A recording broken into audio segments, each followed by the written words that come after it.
सुबह सुबह यज्ञ करता है, दान करता है, जो भी धर्म के लक्षण है, वो मंदिर जाता है, माला धारण करता है, तिलक धारण करता है, ऐसे वस्त्र पहनता है, ये सारे धर्मात्मा में आएंगे।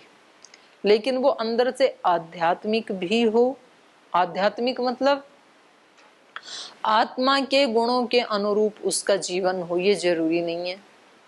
हो सकता है कि अभी भी उस व्यक्ति में दूसरे को नीचा दिखाने का भाव हो कि मैं दूसरों से श्रेष्ठ हूं। हो सकता है अभी भी उसके अंदर अहंकार हो कि सब मेरे जैसा तो कोई भी नहीं है। तो ये फिर आध्यात्मिकता का लक्षण नहीं है, ये आध्यात्मिकता की कमी है।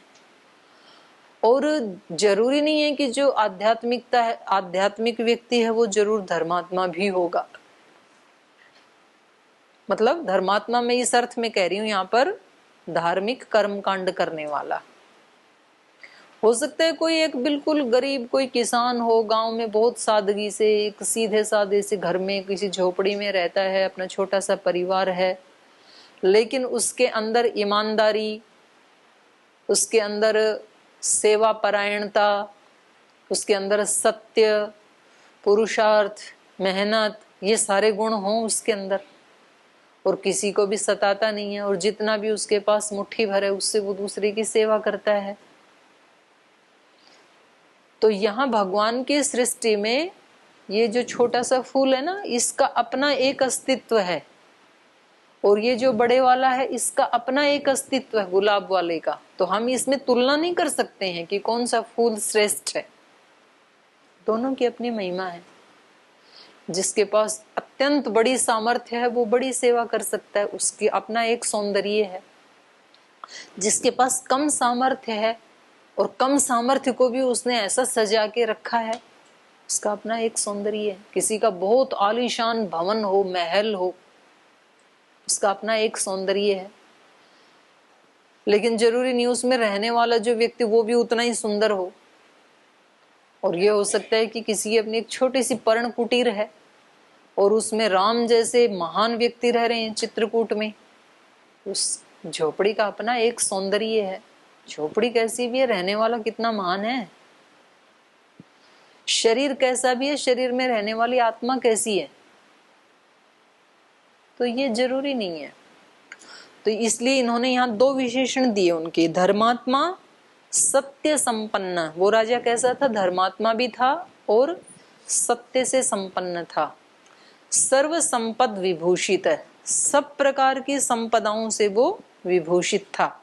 माने बाहर की संपदा भी थी उसके पास, आंतरिक संपदा भी थी, आध्यात्मिक संपदा भी थी, और सामाजिक संपदा भी थी। सब प्रकार की संपदाएं थी। संपदाएं अनेक प्रकार की होती है ना। एक तो दैवी संपदा आप रोज सुनते हैं, फिर सामाजिक संपद, आर्थिक संपद, और ऐसे शरीर की संपद, मन की संपद, अनेक अनेक प्रकार की हो सकती है। सर्व संपद विभूषित है, वो सम्राट सब प्रकार की संपदाओं से विभूषित था। सदा राम कथा सेवी, और वो सदा राम की कथा का सेवन करने वाला था। सेवी मतलब सेव धातु किस अर्थ में है, सेव सेवायाम, और सेवा का मतलब क्या है, भज सेवायाम, वैसा आचरण करना। सेवा तो वही होती है ना। कोई अपने गुरु की सेवा करता है तो इसका क्या मतलब है, जैसे गुरु जीते हैं वैसे वो भी जीते, यही गुरु की सेवा है। कोई भगवान का सेवक है, इसका क्या मतलब, जैसे भगवान के गुण कर्म स्वभाव हैं छोटे अंश में वो भी वैसे ही जीता है, तो वो भगवान का सेवक है। ऐसा नहीं हो सकता कि स्वामी तो बहुत अत्यंत पुरुषार्थी और सेवक आलस्य में पड़ा रहे, तो वो फिर सेवक नहीं माना जाएगा।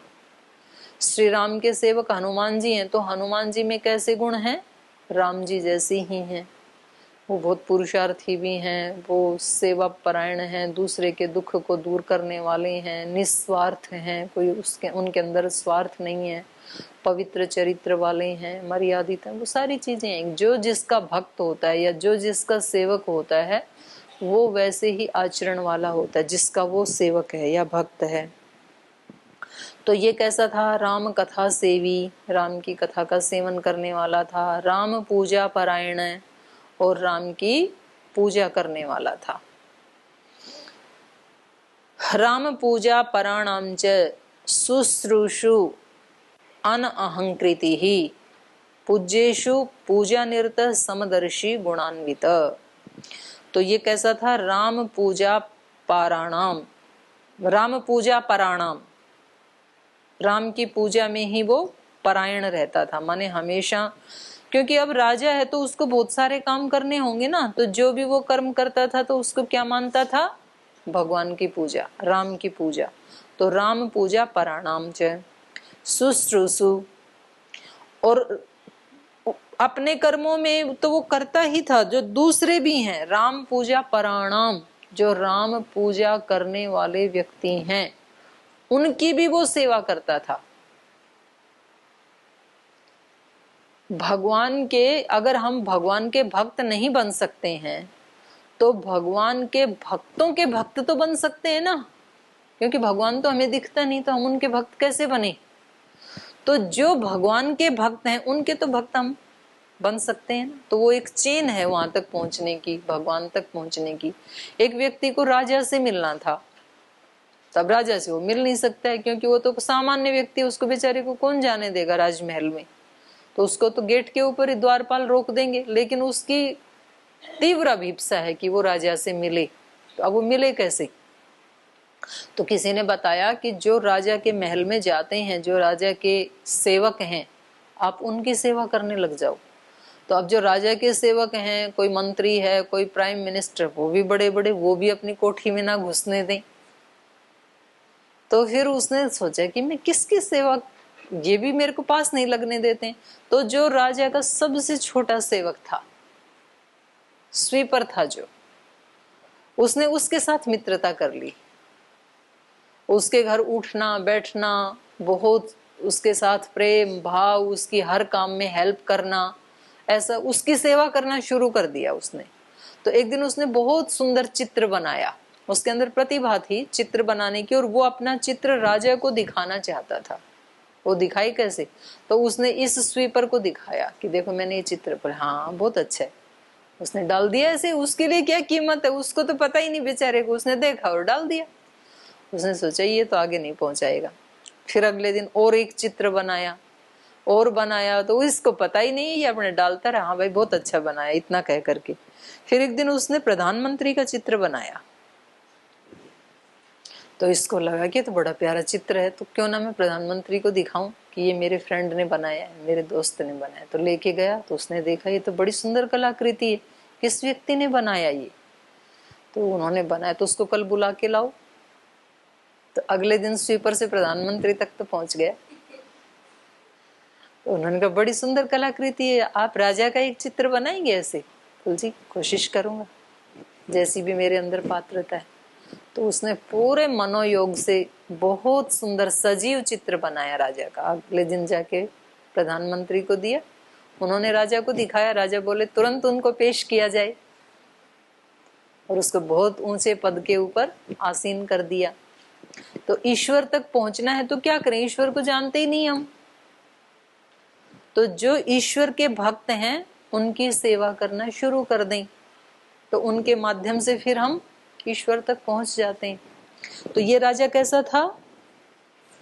राम पूजा पराणाम च शुश्रूषु, उनकी सेवा करने वाला था। ये जो राम पूजा परायण हैं उनकी शुश्रूषु, सेवा करने का इच्छुक, अनअहंकृति, और वो सेवा करते हुए भी अहंकार नहीं था कि मैं राजा होते हुए भी और देखो इन भगवत भक्तों की सेवा करता हूँ, ये अहंकार भी नहीं था। कई बार व्यक्ति बहुत सारे गुणों को तो प्राप्त कर लेता है, लेकिन उन गुणों के बाद फिर अहंकार आ जाता है, तो फिर गड़बड़ हो जाती है। जो दैवी संपद के सारे गुण है ना, उसमें लास्ट वाला क्या है? नातिमानिता, जो 25वां गुण है ना। 24 के 24 प्राप्त कर लिए व्यक्ति ने, लेकिन अतिमानिता यदि आ गई तो फिर सारे जीरो हो जाएंगे। अभयम से शुरू किया, अभयम सत्व संशुद्धि से सब कुछ किया, लेकिन लास्ट में अतिमानिता आ गई, मैं ही यहाँ पर सर्वश्रेष्ठ हूं। तो फिर वो सारे के सारे उसने नष्ट कर दिए। फिर रावण में क्या कम गुण थे, कितने गुण थे। उसका बल देखो आप, अगर विभीषण इधर आके राज बताता नहीं तो वो कभी मरता नहीं। बड़े वरदान प्राप्त किए, बड़ी तपस्याएं की उसने, बड़ा तपस्वी था। और सीता को उठा के लेके गया तो अपने रणिवास में भी तो रख सकता था, वो तो पराधीन थी ना। उसको स्वतंत्र रूप से बगीचे में रखना, उसी की इच्छा पे छोड़ना, ठीक है। सीता माता का अपना तप था, लेकिन उसका भी तो बल कितना है। तो जब वो उनको वहां से जबरदस्ती उठा सकते हैं, कुटिया से, पर्णकुटी से, तो जबरदस्ती अपने महल में भी तो रख सकते हैं। तो उसमें बहुत सारे थे गुण, तो बहुत सारे थे गुण, लेकिन बस एक ही अवगुण था, अहंकार बहुत ज्यादा था।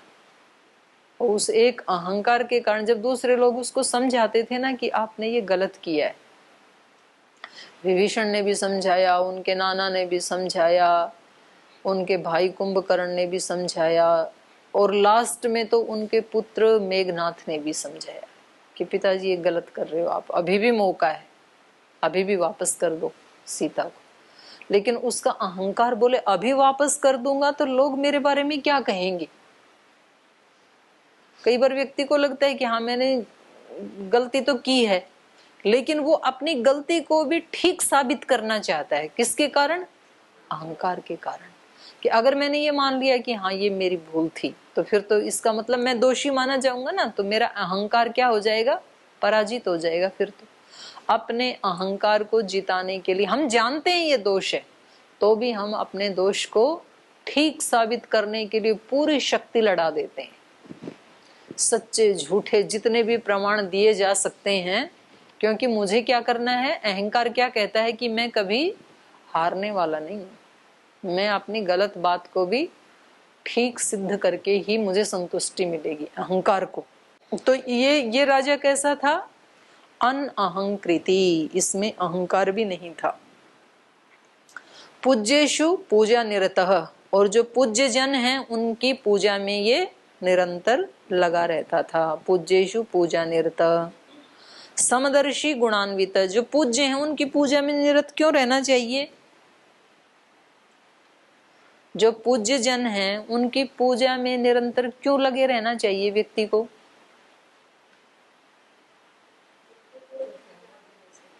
जो पूज्य जन है उनकी पूजा क्यों करें? हमें क्या मिलेगा? क्योंकि जो पूज्य जन हैं उनकी जब हम पूजा करेंगे तो उसमें हमारा लाभ है, उनका लाभ नहीं है। वो तो पूज्य बन चुके। हमारा लाभ ये है कि हमें उनसे जो आशीर्वाद मिलेंगे, जो भावनाएं मिलेंगी, उससे हमारा उत्थान होगा। तो अपना लाभ समझ करके करना है, दूसरे के ऊपर एहसान करते हुए नहीं करना है। देखो आप पूज्य हो और हम आपकी पूजा में निरत हैं, तो ये बड़ा एहसान मानो आप हमारा, हमने आपको पूज्य बना रखा है, ऐसा भाव नहीं लाना। इससे मेरा कल्याण होगा। इसलिए हो सकता है कि कभी आप पूज्य व्यक्ति के प्रति श्रद्धा भाव रखो और वो उसकी कदर भी ना करे, हो सकता है ये, तो भी करना। क्यों करना? उसमें मेरा कल्याण है। पूज्येषु पूजा निरत समदर्शी गुणान्वित, और वो समदर्शी था और गुणों से संपन्न था, गुणान्वित। सर्वभूत हित, सब प्राणियों के हित में लगा हुआ, सर्वभूत हित, सबका हित चाहने वाला, केवल मनुष्यों का ही नहीं दूसरे जीव जंतुओं का भी। शांतः, शांत था। कृतज्ञ, किसी ने थोड़ा भी उपकार किया तो उस उपकार को मानने वाला। कीर्तिमान, और जिसकी बहुत कीर्ति थी, अब ऐसा आचरण करेगा तो कीर्ति होगी ही, ऐसा वो नृपः, ऐसा राजा था। तस्य भार्या महाभागा सर्व लक्षण संयुता, और उसकी जो पत्नी थी वो भी सब गुणों से युक्त थी। तो जो हमारे संबंधी होते हैं ना, वो भी, उसमें भी भगवान की मर्जी होती है। कभी कभी तो बहुत अनुकूल हमारे संबंधी हमें आगे बढ़ा देते हैं, कभी कभी बहुत प्रतिकूल भी आगे बढ़ा देते हैं। तो वो हमारी प्रकृति को देख करके भगवान व्यवस्था करता है कि ये प्रतिकूल वाले से आगे बढ़ेगा कि अनुकूल वाले से आगे बढ़ेगा, और अलग अलग समय पे अलग अलग व्यवस्था भी करता है। भगवान देखता है इस समय इसके चित्त की स्थिति ऐसी है कि इसको कोई अनुकूल व्यक्ति मिलना चाहिए, तो फिर अनुकूल एनवायरमेंट में लेके जाता है कि अब ये आगे बढ़ेगा इस अनुकूलता में। कभी भगवान देखता है कि इसका तो बड़ा अहंकार बढ़ गया है, तो अब इसको प्रतिकूल झटका मारना पड़ेगा, तब टूटेगा इसका, तो फिर वो प्रतिकूल में लेके जाता है। तो ईश्वर जो है वो सर्वज्ञ है, वो हर दृष्टि से हमारा कल्याण चाहता है। हमें कभी समझ में आता है, कभी नहीं आता है। बच्चे को माँ का कौन सा रूप अच्छा लगता है? जब अच्छा अच्छा खाना खिलाती है, अच्छे अच्छे कपड़े पहनाती है, खाने को मीठा मीठा देती है, और जब उसका वो उतारती है मैल तब रोता है ना बच्चा। लेकिन माँ को पता है ना कि ये उतारना है, तो उसके रोने की परवाह कहाँ करती है। जब बच्चे को नहलाती है और उसको साबुन लगाती है तो कितना रोता है छोटा बच्चा, लेकिन माँ छोड़ती है क्या? रोज नहलाती है। उस समय पक्की दुश्मन जैसे दिखाई देती है बच्चे को, तो भी करती है।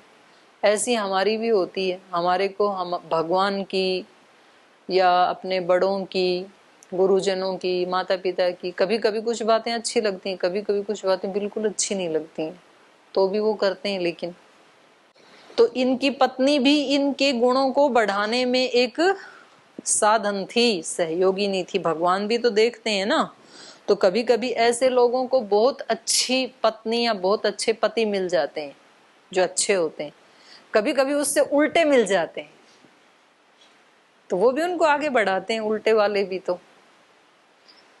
मतलब जब अंगारों पे चलना होता है तो पैरों की स्पीड बढ़ जाती है, फिर तो वो यात्रा जो कई दिन में पूरी होनी थी ना, वो कुछ क्षणों में पूरी हो जाती है। तो अंगारे भी ठीक है, उस पे चलने से भी जल्दी गति होती है। तो हमारी प्रकृति क्या है वो उसके ऊपर डिपेंड करता है। तो इनकी जो प्रकृति थी उसके अनुरूप भगवान ने इनकी भार्या महाभागा को भी नियुक्त किया। पतिव्रता, पति प्राणा, वो पतिव्रता थी, और पति प्राणा, पति ही प्राण है जिसके, माने अत्यंत प्रीति करने वाली। पतिव्रता पति प्राणा नामना सत्यवती श्रुता, और उसका सत्यवती नाम था। तौ उभौ दंपत्ति नित्यम रामायण परायणौ, तो दोनों पति पत्नी मिलकर के, दंपत्ति मिलकर के रोजाना रामायण का पारायण करते थे, रामायण का पाठ करते थे, सुनते थे। अन्न दान रतौ नित्यम जल दान परायणौ, और रोजाना अन्न का दान देते थे, अन्न दान रत। तो आजकल विदेश में बहुत लोग अन्न का दान दे रहे हैं ना, तो किसी व्यक्ति के प्राण बचाना अन्न आदि दे करके, तो ये महादान माना जाता है। इसलिए अन्नो वही ब्रह्म, किसी को हम अन्न देते हैं तो एक तरह से उसको नया जीवन देते हैं, प्राण देते हैं, तो वो ब्रह्म के समान है, क्योंकि जीवन कौन देता है? ब्रह्म देता है। और किसी व्यक्ति कोई मर रहा है, उसको अन्न दे दिया तो हमने नया जीवन ही दे दिया ना। तो इसलिए यहाँ अन्नदान की बहुत महिमा है हमारी वैदिक परंपरा में। तो ये अन्नदान रतौ, अन्न का दान देते थे नित्यम, रोजाना। कोरोना आने पर ही नहीं देते थे, बिना कोरोना के भी देते थे। जल दान परायणौ, जल का दान देते थे। हमारे यहाँ देश में पहले तो ये जो ग्रीष्म काल है उसमें जगह जगह पे प्याऊ लगा देते थे, कुछ घड़े रख के, 10-20 घड़े रख के, और कभी कभी तो किसी व्यक्ति को भी नियुक्त कर देते थे, उसको महीने में कुछ दे देते थे गरीब आदमी को, 1000, 2000, 5000 रुपए, कि आप यहाँ पानी पिलाते रहना सुबह से शाम तक। क्योंकि ऐसे ही खुले घड़े छोड़ देने से कई बार दुर्घटनाएं हो जाती हैं। कोई व्यक्ति आकर के उसमें कुछ मिला देता है, विष आदि, और बाद में उसको पी करके किसी व्यक्ति को कोई दुर्घटना हो जाए, तो फिर पता लगा कि भाई ये किसने लगाई थी ये प्याऊ, तो फिर उस व्यक्ति को अरेस्ट किया जाएगा। तो ऐसे भी हो जाता है कभी। तो ऐसी व्यवस्था होती थी। अभी तो कम हो गई है वो वाली व्यवस्था, तो अभी टंकी लगा देते हैं, मशीन लगा देते हैं। तो जैसे रेलवे स्टेशन पे पतंजलि की एक मशीन लगाई हुई है ठंडे पानी की, कि जो भी यात्री आएंगे तो वो उसमें अपने बोतल भर लें ठंडे पानी की, तो उसमें कोई कुछ डाल नहीं सकता है। तो ये कैसे थे? अन्नदान रतौ नित्यम जलदान परायणौ तड़ागाराम व्याप्त्यादीन संख्यातान वितेनतु। और उन्होंने तड़ाग, तड़ाग मतलब तालाब, और तड़ाग आराम, जहां आराम किया जाता है वो बगीचा, और बावड़ी अवापी, ये असंख्यातान वितेनतु, असंख्य बहुत ज्यादा, वितेनतु माने फैलाई, तो माने बहुत बड़ी संख्या में उन्होंने क्या किया? तड़ाग आदि बनाए, बगीचे आदि बनाए, बावड़ी आदि का निर्माण करवाया। कुएं का ही एक रूप होता है बावड़ी, छोटा छोटा कुआं जिसमें पानी भर देते हैं। सोपी राजा महाभागो रामायण परायणः वाचयेत् शृणुयाद्वापि भक्तिभावेन भावितः एवं राम परम नित्यं राजानं धर्म कोविदं तस्य प्रियां सत्यवतीं देवापि सदा स्तुवन् विश्रुतौ त्रिषु लोकेषु दम्पत्तितौ हि धार्मिकौ आययौ बहुभिः शिष्यैः द्रष्टो कामो विभाण्डकं मुनिं दृष्ट्वा सुखमाप्तो जनेश्वरः प्रत्युद्ययौ सपत्नीक पूजाभिर्बहुविस्तरं कृतातिथ्यक्रियं शान्तं कृतासन-परिग्रहं निजासन-गतो भूप प्राञ्जलिर्मुनिमब्रवीत्। तो यहाँ तक कर लेते हैं पहले। और कह रहे हैं सो अपि राजा महाभाग रामायण परायण, पत्नी भी रामायण परायण और राजा भी। तो वो महाभाग राजा सुमति रामायण परायण था। वाचयेत् शृणुयात् वापि, तो वो क्या करते थे? भक्ति भाव से कभी तो रामायण को वाचयेत् वाचन करते थे, और शृणुयात् कोई सुनाने वाला आ जाए तो सुन भी लेते थे, या तो बाँचते थे या तो सुनते थे। वाचयेत् शृणुयात् वापि भक्ति भावेन, भक्ति भाव से। तो रामायण का या तो कोई दूसरा सुनाने वाला ना हो तो खुद ही पाठ कर लेना चाहिए, और यदि कोई सुनाने वाला हो तो सुन लेना चाहिए। तो सुनना भी और बाँचना भी, पारायण करना भी, दोनों ही बहुत सुख देने वाले हैं। एवं राम परम नित्यम राजानम धर्म कोविदम, तो इस प्रकार धर्म कोविदम माने वो धर्म के मर्म को जानने वाला, वो जो धर्मज्ञ राजा था, एवं राम परम, राम परायण उस राजा को, तस्य प्रियाम सत्यवतीम, उस राजा को और उसकी प्रिय पत्नी सत्यवती को, देवा अपि सदा स्तुवन, जो देव हैं वो भी सदा उनकी स्तुति करते थे, माने उनकी प्रशंसा करते थे। तो देव का मतलब यहाँ दैवी शक्तियां भी, और जो श्रेष्ठ पुरुष हैं संसार के, जब कोई अच्छा काम करता है तो जो श्रेष्ठ पुरुष हैं वो उनकी प्रशंसा करते हैं, उनकी कीर्ति का बखान करते हैं। दुष्ट हैं वो तो तब भी नहीं करेंगे, वो तो कहीं ना कहीं कुछ ना कुछ त्रुटि ढूंढ ही लेंगे, क्योंकि उनका काम ही क्या है? छिद्रान्वेषण करना, किसी छिद्र का अन्वेषण करते हैं कि छिद्र कहाँ है। पतंजलि के माध्यम से इतनी सेवाएं हो रही हैं, लेकिन कुछ तो ऐसे महापुरुष हैं वो छिद्र ढूंढने की कोशिश करते हैं वहां पर भी। तो सब नहीं करेंगे, लेकिन यहाँ पर इसलिए क्या कहा? देवा अपि सदा स्तुवन, अच्छे लोगों की स्तुति भी कौन करते हैं? अच्छे ही करते हैं। किसी अच्छे व्यक्ति की अच्छाई को कौन देख सकता है?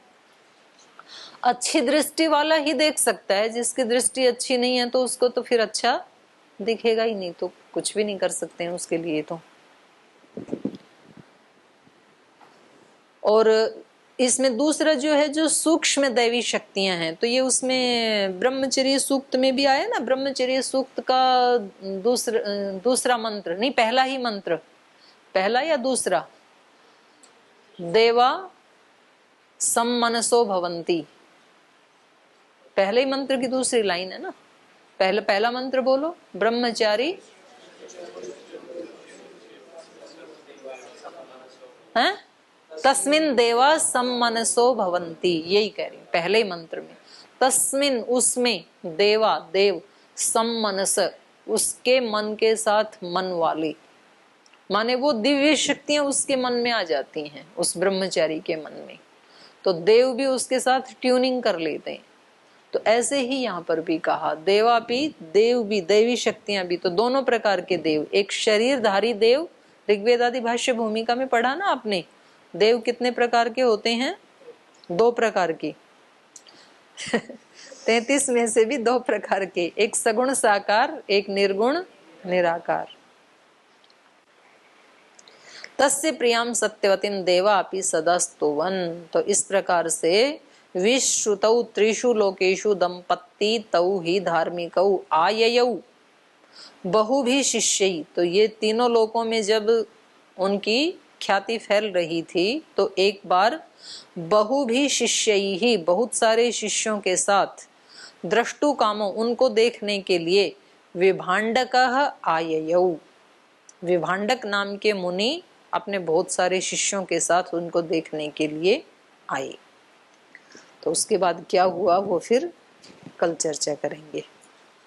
तो ऐसे जो कीर्तिमान पुरुष होते हैं उनको देखने के लिए फिर ऐसे दिव्य पुरुष भी आते हैं। तम जातम द्रष्टुम अभिसंयंती देवा, ऐसा कोई निर्मित होता है, किसी का दिव्य जन्म होता है तो उसको देखने के लिए देव पुरुष भी आते हैं। तो ये मुनि आए, विभांडक नाम के मुनि उनको देखने के लिए आए। इसको कल चर्चा करेंगे, आज यही विराम देते हैं।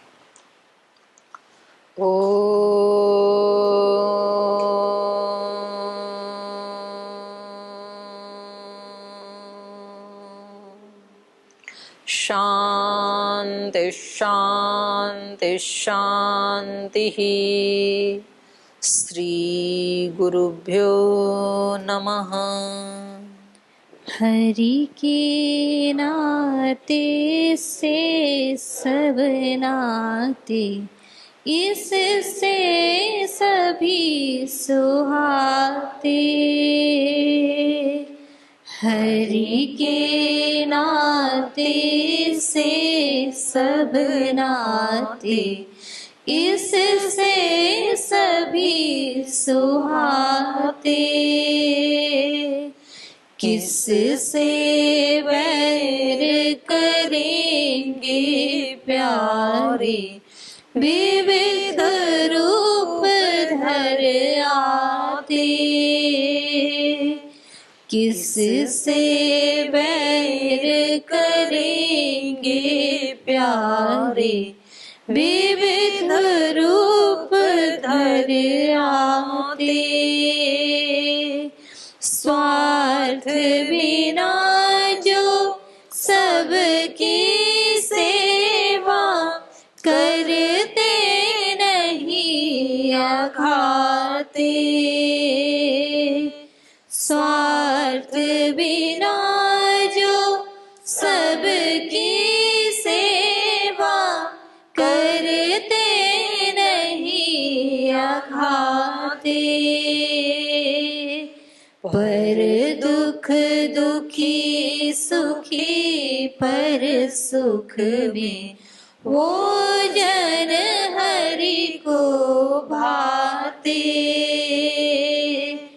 पर दुख दुखी सुखी पर सुख में, वो जन हरि को भाते। हरि के नाते से सब नाते, इससे सभी सुहाते। किससे वैर करेंगे प्यारे, विविध रूप धर आते। विविध रूप धर आते। विविध रूप धर आते। ओम श्री गुरुभ्यो